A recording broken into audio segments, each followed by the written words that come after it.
नमस्कार। Exam happy by Jharkhand channel में आपका स्वागत है। तो दोस्तों जुड़ चुका हूं मैं यहां पर आप सभी के शिक्षक भर्ती परीक्षा को लेकर के। तो आपको हम बताते चले, यदि आप शिक्षक बनना चाहते हैं, यदि आप जेटेट पास करना चाहते हैं, सहायक आचार्य परीक्षा पास करना चाहते हैं, सहायक अध्यापक आकलन परीक्षा पास करना चाहते हैं, अब तक आपने महसूस किया होगा कि यदि आप में से किसी ने फेल किया है तो वो फेल करने की चांसेस जो होती है 2 नंबर, 4 नंबर, 5 नंबर, इसी के अंतराल में लोग फेल करते हैं।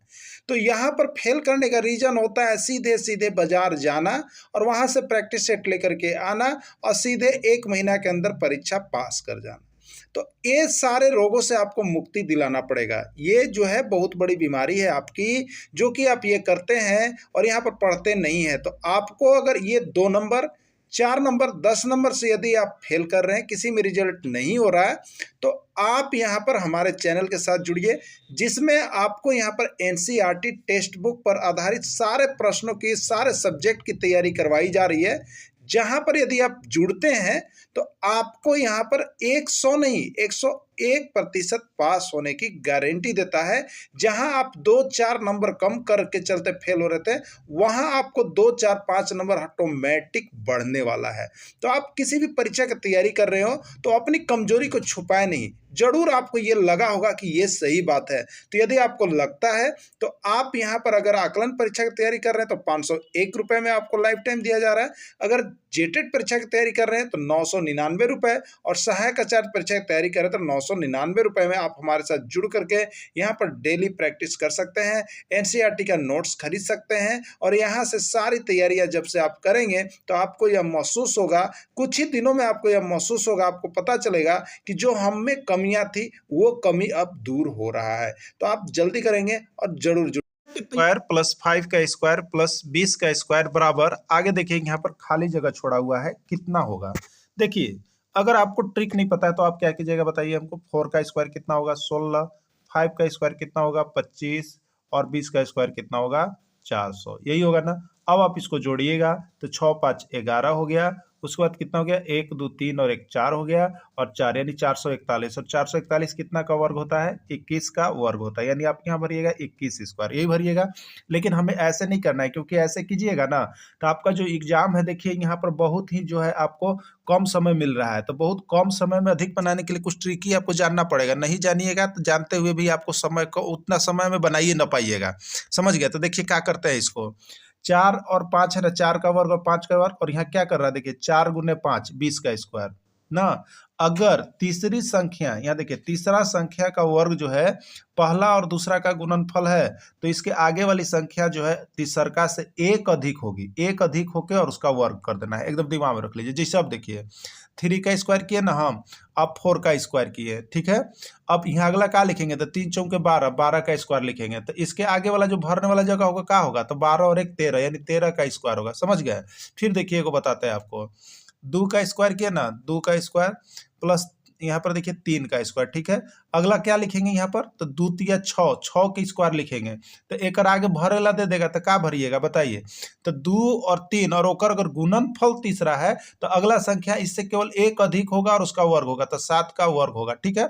तो चलिए अब आपको क्लियर हो गया होगा। तो एक हमको करके बताइएगा, तो इसका आंसर क्या होगा 21 का स्क्वायर होगा। आपको हम सोल्व करके दिखा दिए ना, लेकिन अब आप ट्रिक ही बनाइएगा, हमको बताइएगा, ठीक है। तो क्या बताइएगा हमको बताइएगा 6 का स्क्वायर और प्लस 7 का स्क्वायर और प्लस यहाँ पर क्या होगा आप जानिए रहे 6 सतह 42 का स्क्वायर। तो अगला क्या होगा ये कमेंट करके हमको बताइएगा। देखिए हम सब चीज ट्रिक आपके लिए लेके आ रहे हैं, सब जुड़ जाइएगा ना, क्योंकि सिर्फ सहायक यहाँ पर जो है परीक्षा के लिए ही आपका स्पेशल चल रहा है।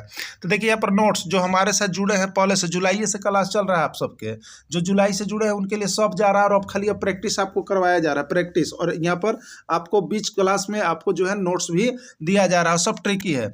यदि तीसरी संख्या का वर्ग पहली और दूसरी संख्या का गुणनफल है तो चौथी संख्या जो है वो तीसरी संख्या से एक अधिक होगी। अभी हमने आपको बताया था, क्या बताया था, 3 का स्क्वायर प्लस 4 का स्क्वायर। तो तीसरी संख्या कौन होना चाहिए, पहली और दूसरी का गुणनफल यानी 12 का वर्ग।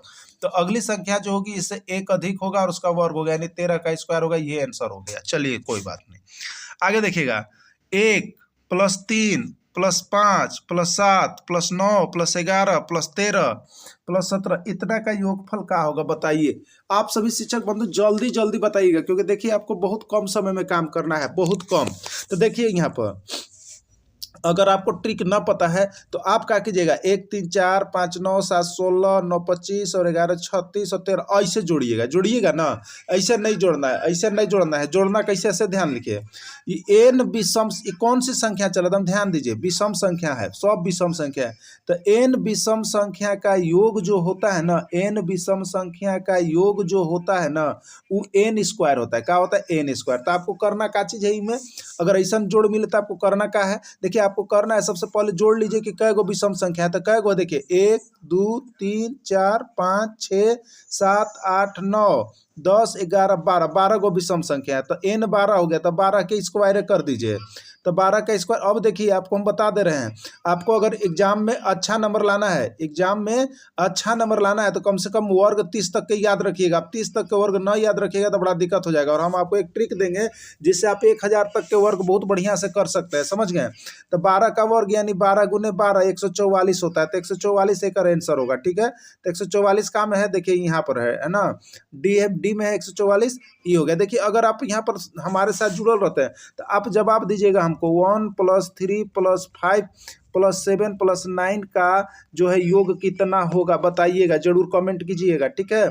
चलिए यहाँ पर जो नोट्स परचेज कर रहे हैं उनके लिए देखिए यहाँ पर सब दिया हुआ है, सब पढ़ाया हुआ है। जो अभी तक ना जुड़ पाए हैं भाई जी लोग, सब नोट्स लेके जुड़ जाइएगा कि ऐसा कहीं नहीं मिलेगा जो आपके लिए दिन रात मेहनत करते हैं और सिर्फ पाठ्यक्रम से आधारित निकालते, जो अब तक एग्जाम में आया हुआ है और केवल पाठ्यक्रम पर आधारित प्रश्न जो जैक की तरफ से आ रहा है। तो इतना के लिए आपको यहाँ पर सब राशि बता दिया गया है, मोबाइल नंबर दे दिया गया है, जरूर बात कर लीजिएगा। दिल्ली के लाल किले का निर्माण किसने किया, देखिए दिल्ली के लाल किले का निर्माण किसने किया, ये देखिए बहुत बार आया हुआ है, 5000 एक बार। और एक और प्रश्न है, आगरा के लाल किले का निर्माण किसने किया, देखिए दोनों जगह लाल किला, दोनों जगह आगरा और दिल्ली किसने किया। एक करला देखिए एक बड़ी बड़का ट्रिक बता दे रहे हैं आपको, एकदम यहाँ देखिए लिख दिए हैं और ये पहले ही दे दिया आपको, याद रखिएगा। देखिए कम समय के लिए आपको कर रहे हैं, शादी किया अकबर आगरा में। देखिए एक ट्रिक है बहुत बढ़िया, शादी किया अकबर आगरा में। तो शाह से देखिए शाहजहां और दिल्ली से दिल्ली, यानी दिल्ली का लाल किला किसने बनाया, दिल्ली का लाल किला शाहजहां, दिल्ली का लाल किला शाहजहां। और अकबर आगरा में, तो अकबर से अकबर है और आगरा मतलब आगरा का लाल किला, तो आगरा का लाल किला कौन, अकबर। अब याद हो गया। तो देखिए यहाँ से पूछा था कि दिल्ली का लाल किला का निर्माण किसने करवाया, तो शादी, यही नहीं याद रखना है। शादी किया कहाँ, अकबर कहाँ किया है बताइए, आगरा में, याद रखिएगा अकबर आगरा में। तो शाह से शाहजहां और दी से दिल्ली, यानी दिल्ली का लाल किला कौन, शाहजहां, और आगरा का लाल किला कौन, अकबर। ये दोनों ट्रिकवा है, एकदम याद रखिएगा। इसने आपको सब मिलते रहेगा, खाली जुड़ जाइएगा, समझ गए। जुड़िएगा तो यहाँ से बढ़िया कहीं कुछ नहीं होगा। देखिए निमोनिया किस रोग की कमी से होता है, निमोनिया किस रोग की कमी से होता है, तो निमोनिया देखिए यहाँ पर जीवाणु की कमी से होता है। किसकी कमी से होता है, जीवाणु की कमी से। और यहाँ हैजा किससे उत्पन्न होता है, तो हैजा भी जीवाणु से होता है। अब देखिए जीवाणु की कमी से होने वाले रोग का नाम याद रखने का ट्रिक हम आपको दिए हैं एगो ना, जो हमारे साथ जुड़े हैं, काज बताए हैं, बता दें। पंडिताइन का टीकू न्यू है, क्या है, पंडिताइन का टीकू न्यू है। ये ट्रिकवा देख लीजिएगा, सब जीवाणु वाला आपको पता चल जाएगा, सब ट्रिक से बता दिए हैं ना।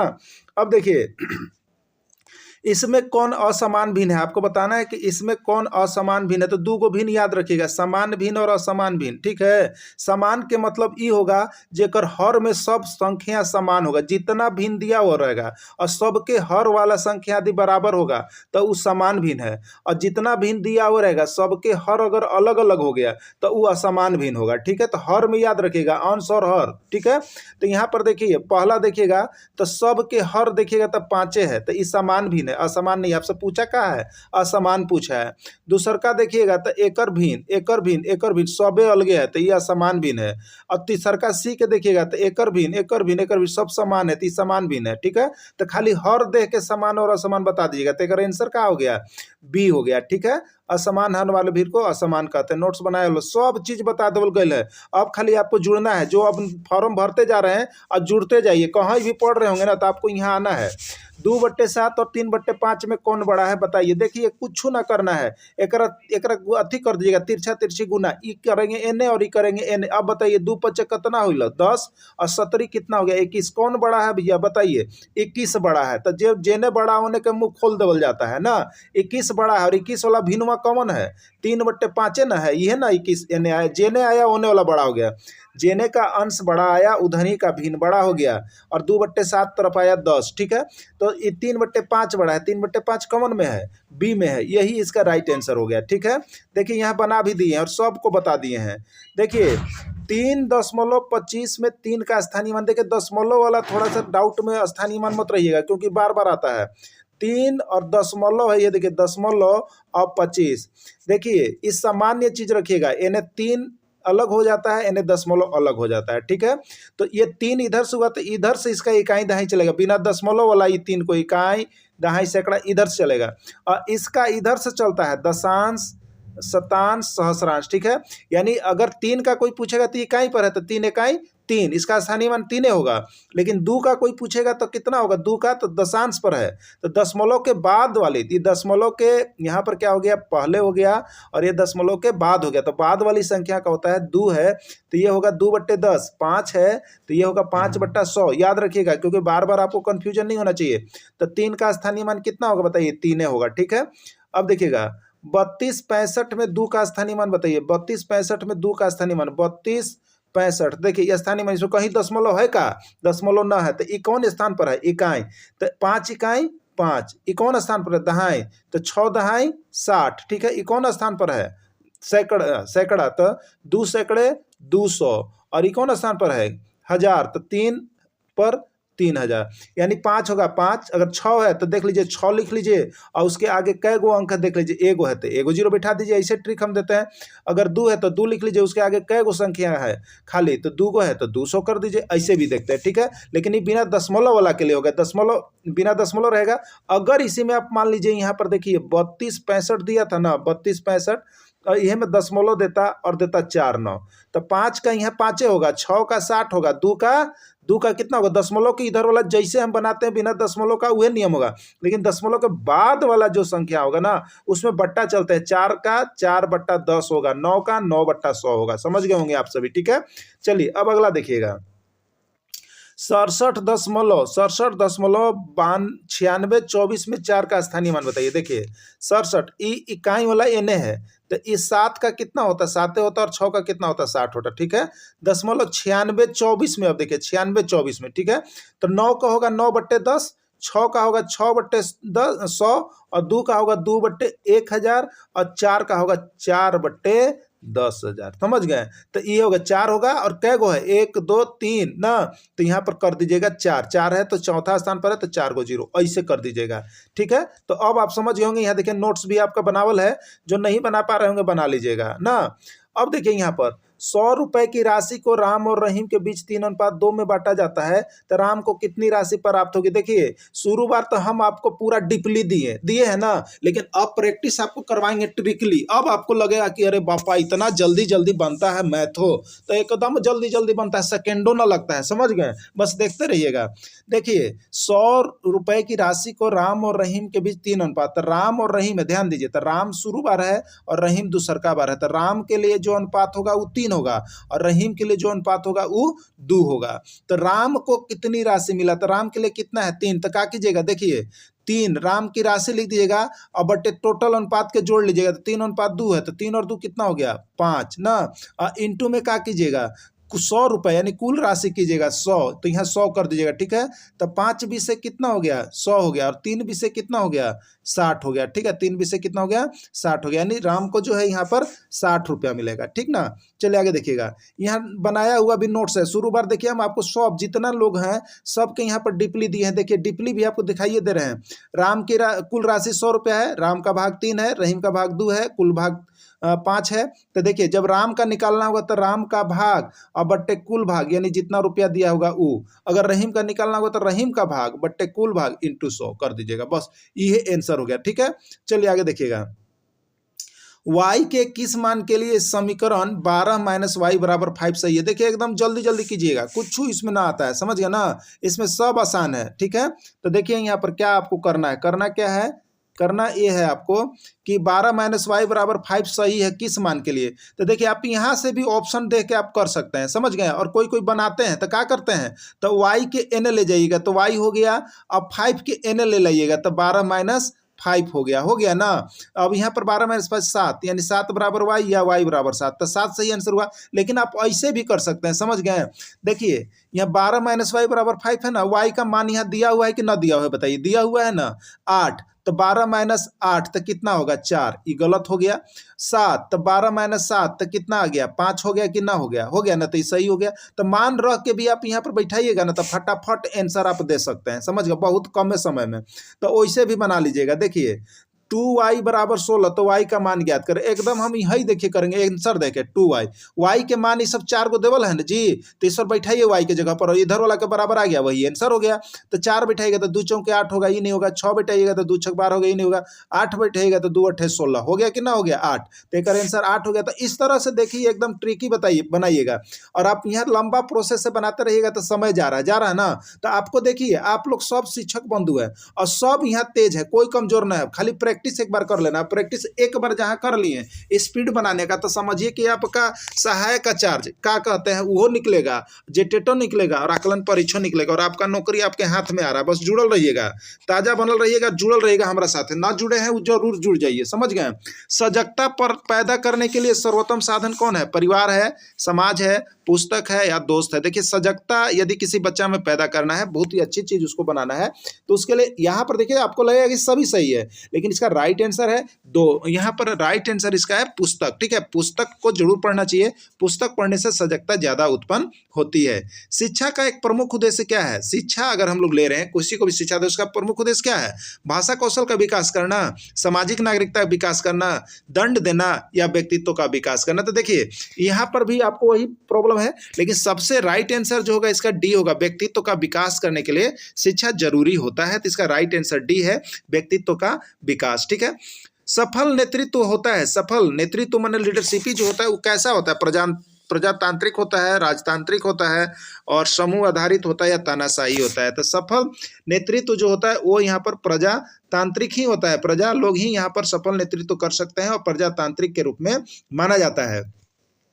जब दो विभिन्न रेखाएं एक दूसरे से एक बिंदु पर मिलती है तो उस रेखा को क्या कहते हैं, देखिए एकदम दिमाग में रखिए, जब दो विभिन्न रेखाएं एक दूसरे से एक बिंदु पर मिलती है, ठीक है, ये विभिन्न रेखाएं, दो विभिन्न रेखाएं, ये और ये कहीं भी मिलेगी, एक बिंदु पर मिलेगी, तो ये एक दूसरे को क्या कर दिया, प्रतिच्छेद कर दिया है, प्रतिच्छेद कर दिया, छेद यहाँ हो गया ना, तो ये काट रहा है, तो इसको हम लोग कहेंगे प्रतिच्छेदी रेखा। क्या कह देंगे, प्रतिच्छेदी रेखा, एकदम याद रखिएगा, एक दूसरे को काटा तो छेद कर दिया, यानी प्रतिच्छेदी रेखा। ठीक है, जब दो रेखाएं एक दूसरे के समांतर आगे की ओर बढ़ती जाती है, कहीं भी प्रतिच्छेद नहीं करती है, तो वो क्या कहलाती है, बताइए। कोई भी दो रेखा होगा एकदम एक दूसरे से मिलबे न करेगा, बस आगे की ओर चलती जा रहा है, चलते जा रहा है, चलते, कोई रेखा हो 4 को 5 को ऐसे, ये कहीं ना मिलेगा, तो ये क्या हो गया, एक दूसरे के पैरेलल जा रहा है, एकदम समांतर में जा रहा है, तो ये समानांतर रेखा है। कौन रेखा है, समानांतर रेखा कहते हैं, और इसका राइट आंसर ए हो जाएगा। ठीक है, चलिए अगला देखिएगा, 40 डिग्री माप का कोण किस प्रकार का कोण है, बताइएगा। एकदम शिक्षक बंधु रट्टा रट मारिएगा। 40 डिग्री माप का कोण न्यून कोण है, यानी 0 से लेकर के और 90 के बीच वाला जितना होगा वो न्यून कोण होगा, एक एक्यूट एंगल होगा। एकदम बार बार पूछता है इसने क्वेश्चन, ये सब आएगा, खाली स्पीड बनाइएगा मेरे प्यारे शिक्षक बंधु। 130 डिग्री माप का कोण कौन कहलाता है, बताइए। 90 से अधिक हो और 180 के बीच हो तो ओकरा हम लोग क्या कह लेते हैं, अधिक कोण कहते हैं ना। तो यहाँ पर क्या हो जाएगा, आपका अधिक कोण हो जाएगा। ठीक है, चलिए अब देखिएगा, 285 डिग्री माप वाला कोण कौन कहलाता है, रिजु कोण, प्रतिवर्ती कोण, सरल कोण या कोई नहीं। तो देखिए 180 से अधिक और 360 से कम वाला यहाँ पर प्रतिवर्ती कोण में जा रहा है। ठीक है, अगला देखिए यदि जल को नीला कहते हैं, नीला को लाल कहते हैं, लाल को सफेद कहते हैं और सफेद को आकाश कहते हैं, तो दूध का रंग कैसा होता है भैया बताइए। देखिए एक तो बड़ी हम डीपली आपको बताए हैं जब नोट्स दिए हैं, तो नोट्स रीजनिंग का यहाँ पर समाप्त हो गया क्लास, रीजनिंग के क्लास समाप्त हो गया, आप प्रैक्टिस खाली होगा ये समझ जाइए। तो रीजनिंग का सारा नोट्स आपको अब मिल जाएगा और सब नोट्स जो है तो VIP है और सब नोट्स समझिए कि आपका एग्जाम में आवल है, तो जरूर देख लीजिएगा। तो दूध का रंग कैसा होता है, देखिए इसका प्रश्न का आंसर बताने के लिए क्या कीजिएगा, सबसे पहले ही देखिएगा कि दूध का रंग होता कैसा है। तो अरे भैया दूध के रंग तो होता है सफेद है ना, तो सफेद होता है। अब देख लीजिएगा कि यह प्रश्न में सफेद के का कहल गई है, तो देखिए तो जल को नीला कहल गई है, नीला को लाल कहल गया है, लाल को सफेद कहा गया है और सफेद के आकाश कहल गया है। तो हम बोले कि सफेद आया, पहले कर आंसर ढूंढ लीजिएगा, तो दूध का रंग सफेद। अब देखिएगा सफेद के का कहल जा रहा है प्रश्न में, वही आंसरवा हो जाता है। तो सफेद के आकाश कहल जा रहा था, आंसर एक होगा आकाश, आंसर आकाश हो गया। ठीक है, चलिए अब देखिएगा एक व्यक्ति पहले उत्तर दिशा की ओर चलता है, फिर वह बाएं मुड़ जाता है, अब वह किस दिशा की ओर चल रहा है भैया बताइए। देखिए एक व्यक्ति जो है, मान लीजिए आप ही हैं, जो भी हैं आप ही हैं, अब आप क्या कर रहे हैं यहाँ पर, तो आप कर रहे हैं कि उत्तर दिशा की ओर चल रहे हैं। ठीक है, सबसे पहले एक व्यक्ति दिशा का ज्ञान होना चाहिए आपको। देखिए ई हो गया, ठीक है, ये ऊपर में क्या होता है उत्तर, एक अपोजिट नीचे दक्षिण, इधर हो गया पूर्व और इधर होता है पश्चिम, होता है ये होता है। ठीक है, तो एक व्यक्ति सबसे पहले उत्तर दिशा की ओर जा रहा था भैया, देखिए उत्तर की ओर जा रहा है, उत्तर की ओर जा रहा है, फिर वह बाएं मुड़ा। तो अब देखिए जेने आप जाइएगा अपन हाथ से बाएं दाएं होते जाइएगा, तो आप उत्तर के जा रहे हैं तो आपका बाएं हाथ जेने होगा उन्हें मुड़ जाइएगा फटाक से। तो अब उत्तर जा रहे हैं तो बाएं आपका किधर होगा, इधर होगा, इधर होगा ना, तो इधर मुड़ गए। तो अब आप किस दिशा की ओर जा रहे हैं, कौन दिशा है बताइए। तो देखे ना ये नहीं वाला के पश्चिम कहते हैं, क्या कहते हैं पश्चिम। तो अब वह व्यक्ति पश्चिम दिशा की ओर जा रहा है, किधर जा रहा है, पश्चिम दिशा की ओर जा रहा है। ठीक है, चलिए इसमें आंतरिक ग्रह कौन है, देखिए ग्रह याद रख लीजिएगा, सूर्य से दूरी के बढ़ते अनुसार याद रखते हैं का, बुध, शुक्र, पृथ्वी, मंगल, बृहस्पति, शनि, यूरेनस और नेपच्यून, प्लेटो कहते हैं ना, प्लेटो हट गया है। अब देखिए यहाँ पर तो चार गो पहला वाला जो होगा बुध, शुक्र, पृथ्वी और मंगल, ये चार गो जो होगा ना, इसको हम लोग पहला चार गो को कहते हैं आंतरिक ग्रह, और अंतिम जो चार गो है ना एकरा कहते हैं वाह्य ग्रह। एकदम दिमाग में बैठा लीजिएगा, बहुत बार आंतरिक और वाह्य आया है और यहीं पर दिमाग कंफ्यूजन, भैया कौन में होगा, कौन में होगा। तो कौन कौन करे से ना होगा, याद करे से होगा, तो एग्जाम कर लीजिएगा। ठीक है, चलिए अब देखिए तो यहाँ पे इसमें आंतरिक ग्रह कौन है, तो बुध भी हो गया, शुक्र भी हो गया, पृथ्वी भी हो गया, सभी हो गया। ठीक है, तो चलिए देखिए यहाँ पर यहाँ लिखल हुआ है, जो नोट्स परचेज कर लिए खरीद लिए उनका सब के नोट्स में इसे बना के देवल है भैया, जल्दी जल्दी आप लोग खरीद लीजिए और जल्दी जल्दी तैयारी कीजिए, ना तो पैसा का मुंह देखिएगा ना, तो पैसा का मुंह देखते रह जाइएगा और फिर यहाँ जो 2000 रुपया महीना जो बढ़ने वाला है वो में मिस्टेक हो जाएगा। तो ये मत कीजिएगा और जल्दी जल्दी जुड़ के नोट्स ले लीजिए और पढ़ लीजिए, एकदम नोट्स बनावल हाथ के है और पूरा PDF जो है आपका यहाँ पर किताबें के है। इसमें वाह्य ग्रह कौन है, बृहस्पति, शनि, यूरेनस। तो अब ये आपको हम बताएं कि लास्ट वाला जो चार गो रहेगा वो वाह्य ग्रह रहेगा, तो बृहस्पति, शनि और यूरेनस जो है ये सभी वाह्य ग्रह कहा जाता है। ठीक है, सौर मंडल का सबसे गर्म ग्रह कौन है, शुक्र, शनि, यूरेनस, नेपच्यून, यहाँ पर राइट आंसर है शुक्र। ठीक है, आपको देखिए एक बात हम बता दे रहे हैं, यहाँ पर ये जो आपको है यहाँ पर बार बार आता है सौर मंडल, पूरा देख लीजिएगा। सौर मंडल के पूरा ट्रिकी से आपको हम नोट्स दिए हैं, पूरा ट्रिकी नोट्स दिए हैं और नोट्स जरूर परचेज कर लीजिए और पढ़ लीजिए ना, चकाचक एकदम देखिए नंबर आ रहा है। अब पूरा पास से ढेरे नंबर आएगा। अब जो जेटेट की तैयारी करना चाहते होंगे तो देखिए जेटेट के तो अभी नहीं आया विज्ञापन, एक बाद जेटेट की तैयारी शुरू हो जाएगा और जेटेट में 100% स्कोर आपका आएगा। आकार की दृष्टि से पांचवा सबसे बड़ा ग्रह कौन है, बुध, शुक्र, पृथ्वी या मंगल। तो आकार की दृष्टि से सबसे बड़ा बृहस्पति है जी। ठीक है, अब बृहस्पति वाला जब लेके चलिएगा तो देखिए एक नोट्स बना के देवल है, इस पर हम ज्यादा डिस्कस अभी नहीं करेंगे। ठीक है, क्योंकि बहुत ज्यादा समय आपका चला जाता है, तो अभी आपको मारना है, केवल प्रैक्टिस करना है जो जुड़े हुए हैं। तो इसका राइट आंसर है पृथ्वी। ठीक है, सूर्य से दूरी के अनुसार तीसरा सबसे बड़ा ग्रह कौन है, सूर्य से दूरी के अनुसार। तो अब ये तो बताए थे सूर्य से दूरी के अनुसार कौन कौन था, बुध, शुक्र, पृथ्वी। तो तीसरा स्थान पर कौन जा रहा था, पृथ्वी। तो इसका राइट आंसर पृथ्वी है।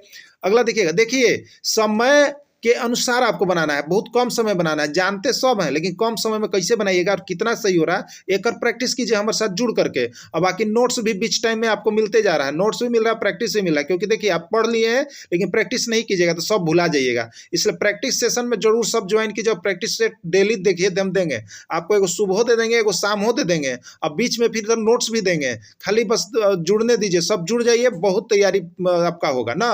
नीला ग्रह के नाम से किस ग्रह को जानते हैं, पृथ्वी, शुक्र, मंगल या बृहस्पति। तो नीला ग्रह के नाम से आप लोग सब जानते होंगे, 5001 बार ये प्रश्न पूछ दिया गया है, ना पूछा गया है।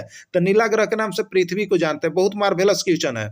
अगला देखिएगा, 4 सेंटीमीटर, 5 सेंटीमीटर और 5 सेंटीमीटर भुजा वाले त्रिभुज का नाम क्या है? समद्विबाहु त्रिभुज है, समबाहु त्रिभुज है, विषमबाहु त्रिभुज है, या कोई नहीं? तो याद रखिए, देखिए यहाँ पर देखिएगा कै सेंटीमीटर दे रहा, त्रिभुज बना लीजिए। देखिए त्रिभुज बना लिए, एगो 4 सेंटीमीटर तो एगो 4 सेंटीमीटर, एगो 5 सेंटीमीटर तो एगो 5 सेंटीमीटर, फिर 5 सेंटीमीटर तो फिर 5 सेंटीमीटर, ठीक है। तो दू गो भुजवा बराबर है, एगो बराबर नहीं है। तो जिस त्रिभुज में दू गो भुजा बराबर होगा, तो दू गो बराबर ला क्या कहते हैं? सम, और दू ला क्या कहते हैं? द्विव, और भुजा ला क्या कहते हैं? बाहु। तो समद्विव बाहु त्रिभुज हो जाएगा मेरे प्यारे शिक्षक बंधु। तो समद्विव बाहु आंसर होगा इसका राइट आंसर, ठीक है। अब देखिए 4 सेंटीमीटर, 5 सेंटीमीटर और 6 सेंटीमीटर भुजा वाले त्रिभुज का नाम क्या होगा? देखिए 4 सेंटीमीटर, 5 सेंटीमीटर और 6 सेंटीमीटर बनाते हैं एक त्रिभुज। देखिए एगो 4 है तो एगो 5 है तो एगो 6 है, कौनो भुजवा बराबर ना है, कौनो, सब विषम है। सब विषम माने सब अलगे अलगे, तो इसको कहेंगे विषम। सब अलगे अलगे तो विषम और बाहु, यानी विषम बाहु त्रिभुज कहेंगे, ठीक है। चलिए अगला देखिएगा, अगला है डिसलेक्सिया संबंधित है। देखिए इसको, इसका जो वीडियो आप लोग नहीं देखे, नोट्स ना नहीं देखिएगा तो लाइफ टाइम पछताइएगा मेरे मित्र। इसका एक पीडीएफ बना हुआ है अधिगम विकार के नाम से, अधिगम विकार के नाम से, और जो हमारे साथ जुड़े हैं उन सभी को दे दिया गया अधिगम विकार। और इनमें इतना ट्रिकली सब अधिगम के बारे में बताया गया है कि डिसलेक्सिया क्या है, अफेजिया क्या है, डिस्फेजिया क्या है, अपेक्सिया क्या है, लेपेक्सिया क्या है, सब बता दिए हैं और सब ट्रिकली बता दिए हैं। तो ये जो पीडीएफ है लेना मत भूलिएगा मित्र, लेना जहां भूल गए तो समझिए कि आपका लाइफ चौपट हो रहा है एकदम। ये जो अधिगम विकार जरूर पढ़ लीजिएगा, ठीक ना। तो सीडीपीबी यहाँ समाप्ति कर रहा, प्रैक्टिस खूब चलेगा। देखिए होता क्या है ना, जो डिसलेक्सिया है ना, तो हम लिख दिए हैं देखिए लॉक्स, और एकरा लड़का पढ़ेगा लुक्स। का पढ़ेगा एकरा? लुक्स, यानी पढ़ने नहीं आता है, पढ़ने नहीं आता है, तो एकरा कहते हैं पठन विकार, पढ़ने का विकार है ये डिसलेक्सिया। लेक्सिया वाला जितना आएगा ना सब पठन विकार है, पढ़ना है। ये RAM राम लिख रहे हैं तो वो पढ़ेगा रम, अगर हम लिख रहे हैं RUM रूम तो यहाँ पर पढ़ेगा रंग। तो ये पठन विकार होता है, ठीक है। तो इसका नोट्स ले लीजिएगा आप लोग। जीन पियाजे के अनुसार संज्ञानात्मक विकास के कितने चरण होते हैं? 5001 बार, अभी तक के एग्जाम में 5001 बार। जीन पियाजे के अनुसार संज्ञानात्मक विकास के कितने चरण होते हैं बताइए? तो कितने होते हैं? 4 चरण होते हैं। कौन कौन होते हैं? तो देखिए नोट्स वाले के लिए यहाँ पर नोट्स बना हुआ है, अभी तो समय नहीं है। जीन पियाजे के अनुसार संज्ञानात्मक विकास के 4 चरण होते हैं, संवेदीगामक, पूर्व संक्रियात्मक, मूर्त और औपचारिक। उसका एज भी दिया हुआ है, तो नोट्स आप लोग को लेना ही पड़ेगा। नोट्स नहीं लीजिएगा ना, सिर्फ ऐसे ही देखिएगा तो बहुत ज्यादा मेहनत लगेगा, उतना समय आप सभी शिक्षक बंधु के पास होता नहीं है, इसलिए नोट्स लेके पढ़ लीजिए। बहुत अच्छा नोट्स बनाया गया आप लोग के लिए।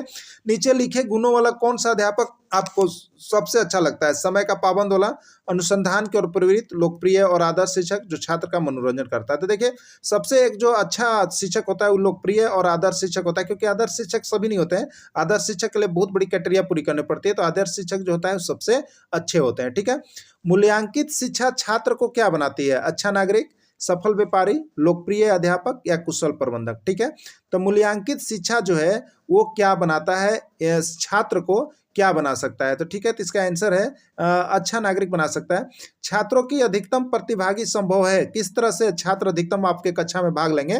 परिचर्चा विधि द्वारा, व्याख्यान विधि द्वारा, श्रव्य दृश्य साधन द्वारा या पाठ्य पुस्तक विधि द्वारा। तो देखिए परिचर्चा विधि द्वारा जो है छात्र जो है प्रतिभागी में अधिक जो है यहाँ पर संभावना बनेगी कि आपके साथ वो जुड़ेंगे, क्योंकि जब परिचर्चा होती है तो लोगों को सुनना पड़ता है, सामने आना पड़ता है और उस काम को करना पड़ता है। तो परिचर्चा विधि में यहाँ पर छात्र जो है आपका अधिकतम प्रतिभागी संभव हो जाएगा, ठीक है। अगला देखिएगा, विश्व का सबसे बड़ा रेगिस्तान कौन है? लेह रेगिस्तान, लद्दाख रेगिस्तान, सहारा रेगिस्तान। देखिए रेगिस्तान पर भी आपका एक पीडीएफ बना हुआ है और वहां से 2 प्रश्न आएगा, तो रेगिस्तान का भी पीडीएफ आपको खरीद के पढ़ लेना है। तो देखिए विश्व का सबसे बड़ा रेगिस्तान जो है वो कौन है? आपका सहारा रेगिस्तान है, ठीक है। अगला देखिएगा, सहारा रेगिस्तान किस प्रकार का रेगिस्तान है? बहुत बड़े प्रश्न आया हुआ है, किस प्रकार का रेगिस्तान है? ठंडा, गर्म, शुष्क या कोई नहीं? तो देखिए सहारा रेगिस्तान जो है वो किस प्रकार का है?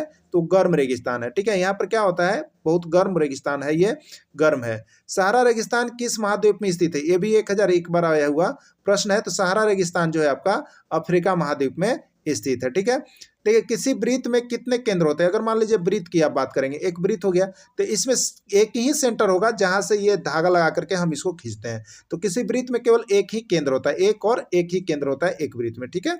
एक वृत्त में कितनी त्रिज्याएं होती है? मान लो कि ये वृत्त है, इसे केंद्र लिया, तो त्रिज्याएं तो हम बहुत ले सकते हैं ना। वृत्त के केंद्र से परिधि तक जो भी हम खींचेंगे उसको त्रिज्या कहेंगे, उसको हम क्या कहेंगे? त्रिज्या कहेंगे। तो केवल कितनी त्रिज्याएं होती है एक वृत्त में? तो 2 त्रिज्याएं होती है, ठीक है। तो 2 हो गया इसका आंसर, राइट आंसर, ठीक है। एक वृत्त में कितने व्यास होते हैं? तो एक वृत्त में देखिए व्यास जो होते हैं वो आपके होते हैं 2। एक वृत्त में कितने व्यास होते हैं? 2। एक वृत्त में कितने व्यास होते हैं? सॉरी, 2 नहीं होगा, एक वृत्त में एक ही व्यास होगा, ठीक है। और सब ये देखिएगा यहाँ पर इस तरह से हमने कर दिया। ये वृत्त है केंद्र, तो केंद्र से जो रेखा गुजरेगी ना वही वृत्त का व्यास कहलाता है, ठीक है।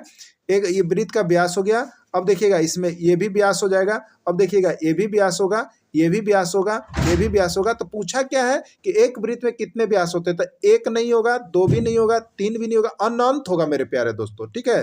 बीच में यहाँ पर आपको हम देख रहे थे कि आप लोग क्या करते हैं कमेंट, तो इसका अनंत होगा। देखिए जब बनाते हैं तब पूरा क्लियर हो जाएगा। एक वृत्त में कितने व्यास होंगे? अनंत होंगे, एकदम याद रख लीजिएगा। एक वृत्त में कितनी त्रिज्याएं होगी? तो अनंत होगी, ठीक है। चलिए अगला देखिएगा। जिस प्रकार भांगड़ा का संबंध पंजाब से है उसी प्रकार सरहुल का संबंध किससे है? तो देखिए भांगड़ा पंजाब का क्या है? नृत्य है। तो सरहुल कहाँ के है? तो यहाँ पर रांची, अगर यहाँ पर रांची है तो रांची का देना है, तो रांची इसका आंसर होगा, ठीक है। और यहाँ पर अगर झारखंड है तो झारखंड देना है, तो झारखंड ऑप्शन में है इसलिए झारखंड इसका आंसर होगा। भांगड़ा नृत्य पंजाब राज्य से है उसी प्रकार सरहुल का संबंध झारखंड राज्य से है, ठीक है। जिस प्रकार हिंदी का संबंध देवनागरी से है उसी प्रकार अंग्रेजी का संबंध किससे है? तो अंग्रेजी का संबंध किससे होता है बताइए? गुरुमुखी से, उर्दू से, रोमन से या सभी से? तो देखिए यहाँ पर जो अंग्रेजी है उसकी लिपि को हम लोग क्या लिखते हैं? जब भी आप लोग एग्जाम में दिवाते होंगे तो वहाँ पर अंग्रेजी का लिपि लिखने के लिए आता है, उसका हम लोग क्या करेंगे? रोमन है, ठीक है। चलिए अगला देखिएगा। यहाँ पर दू है और उसके बाद कितना है? 4 है, और 6 है, तो अगला क्या होगा? तो दू है यानी ये 2 का स्क्वायर 4 हो गया। ये 6 है तो 6 का स्क्वायर कितना हो जाएगा? यहाँ पर 36 होगा, यानी इसका राइट आंसर 36 और सी होगा, ठीक है।